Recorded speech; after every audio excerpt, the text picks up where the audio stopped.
We weren't updating it, right? It still had the old bathroom, still had an old kitchen, old appliances. You're letting all that be. And we said, look, we're going to price it appropriately. This is going to be a great property for someone to come in and put their own touch on it. But I'm not about to sit here and tell you that you need to do all of these things and spend all of his money on something that he's not even going to see the returns on, right?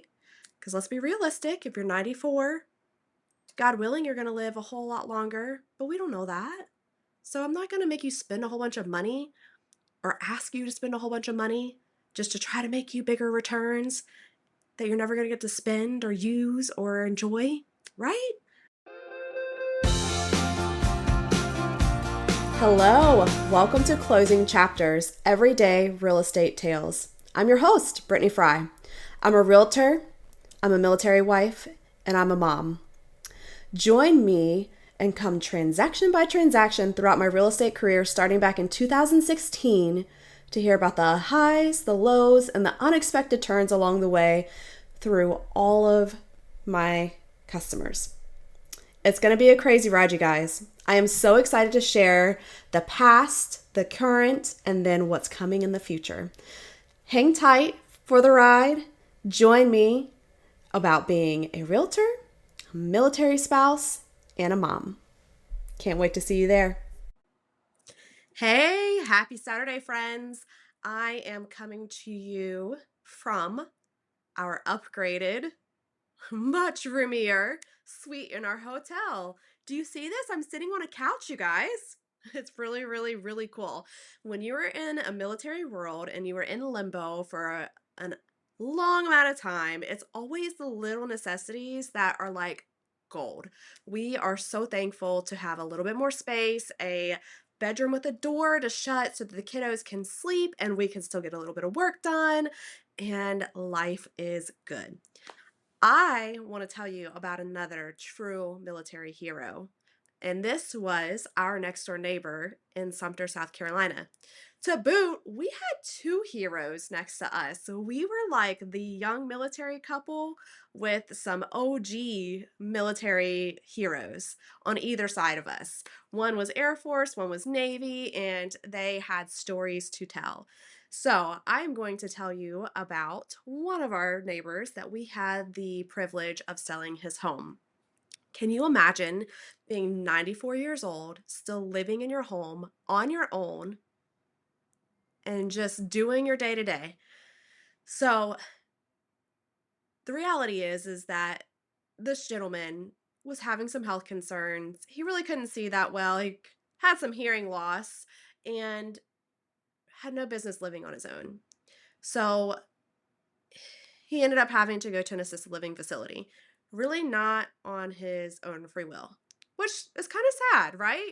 You have this legend. He was a Navy pilot. He had been there, done that, lived life, and now all of a sudden he's being restricted to what he can and can't do.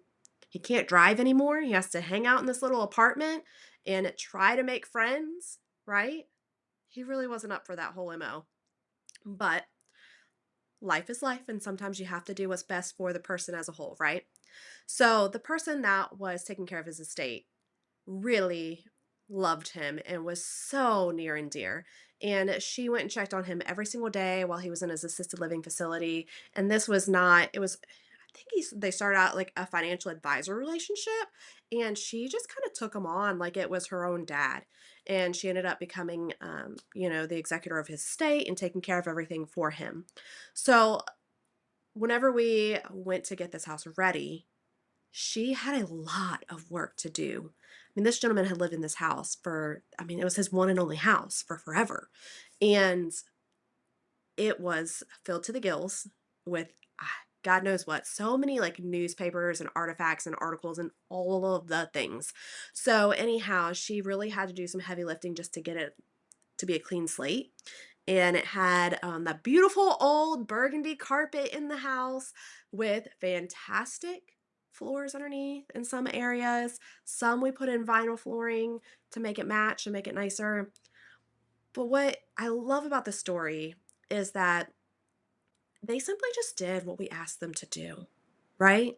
We said, okay, if we can do X, Y, and Z, we can get it clean, unmarketable. We weren't updating it, right? Still had the old bathroom, still had an old kitchen, old appliances. You're letting all that be. And we said, look, we're going to price it appropriately. This is going to be a great property for someone to come in and put their own touch on it. But I'm not about to sit here and tell you that you need to do all of these things and spend all of his money on something that he's not even going to see the returns on, right? Because let's be realistic. If you're 94, God willing, you're going to live a whole lot longer, but we don't know that. So I'm not going to make you spend a whole bunch of money or ask you to spend a whole bunch of money just to try to make you bigger returns that you're never going to get to spend or use or enjoy, right? So we were really realistic when we made the plan for this house, okay?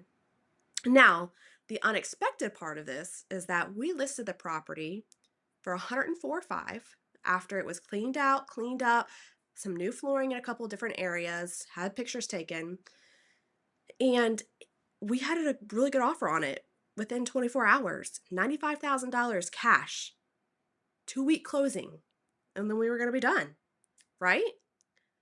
Beautiful dream come true for most people. For this executor, it was super bittersweet. She just simply didn't expect things to happen so quickly. And it was really hard for her to cope with the idea that she was just going to be okay letting it go that fast. And we did. It was a great offer. And I said, look, you know how this goes. The first offer is usually the best offer. And she knew that. And we were able to come to terms with it, but it just took a minute, right? It's not often that you just expect something that you have been going to for many, many years and there's so much connection to just be gone out of your control in a matter of a couple of weeks, right? So that was that. We were under contract, lickety split quick. And the beauty of this is it was a cash offer. There was no inspections, no appraisals. I mean, it was clean as a whistle. It was as easy as we could get. It was literally get under contract and then go to the closing table after the title work was done, right? So that transaction was super easy peasy.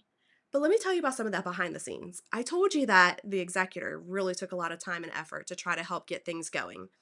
We weren't going to let her do it alone. Okay.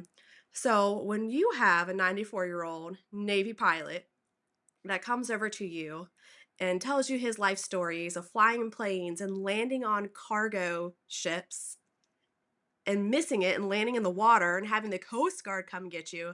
I mean, this guy had stories to be told. And one day, my husband asked him, sir, how many planes have you successfully landed? He said, I do better to tell you how many I didn't.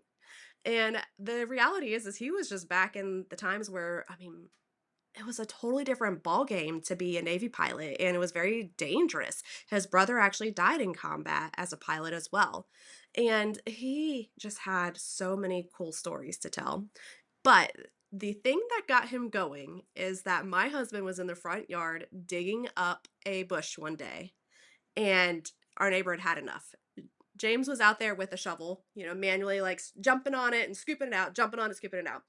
And this 94-year-old comes over with his post hole diggers and he said, son, if you want to get that done today, you need to use these post hole diggers. You over here wasting all your time and energy. And that, my friend, was our introduction to this neighbor. He was so funny and had such a dry sense of humor. And we honestly thought he didn't like us because every time he pulled down his driveway, we would wave and he would not wave back. Well, come to find out, he was blind in his right eye. Hence, like I said, he didn't need to be driving anymore. So he simply did not see us. He was extremely friendly.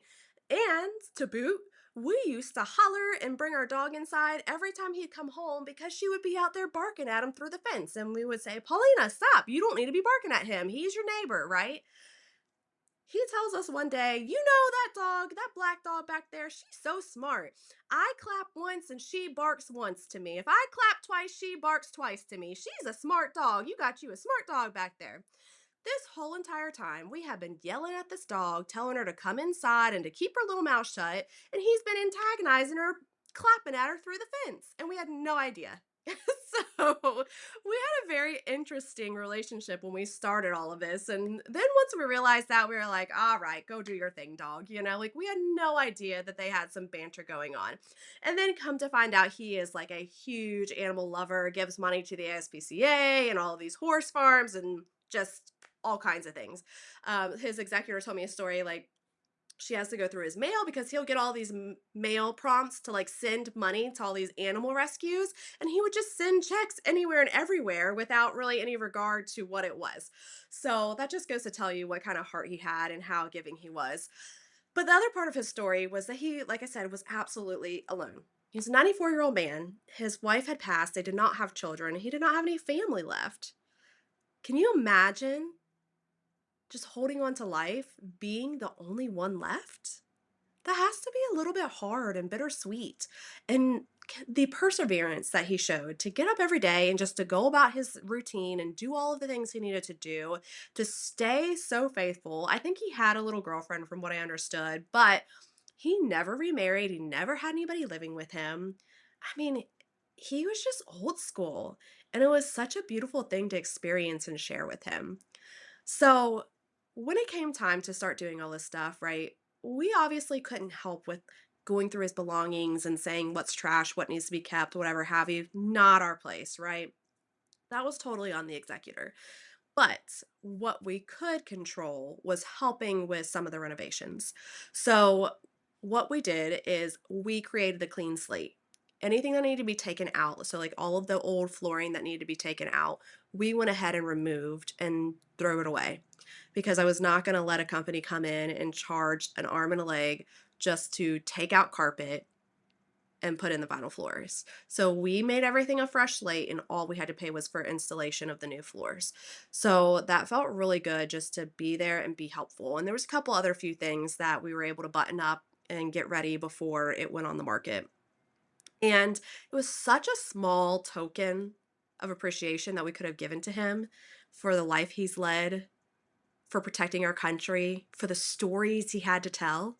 So we were so thankful for that opportunity just to be there and be a very small piece to his puzzle. And while he was at Covenant Place, we had a couple of opportunities to go visit him, and he would show us his military uniforms and talk to us about all of his stories. And that is so special.